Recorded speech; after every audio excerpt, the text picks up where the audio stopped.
पहले मैं घोड़ों का व्यापारी था। अच्छा। बहुत बड़ा व्यापारी था मैं घोड़ों का।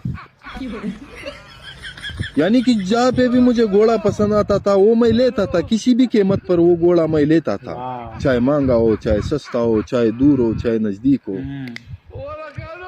फिर बहुत अच्छा गुजारा मेरा होता था। हाँ।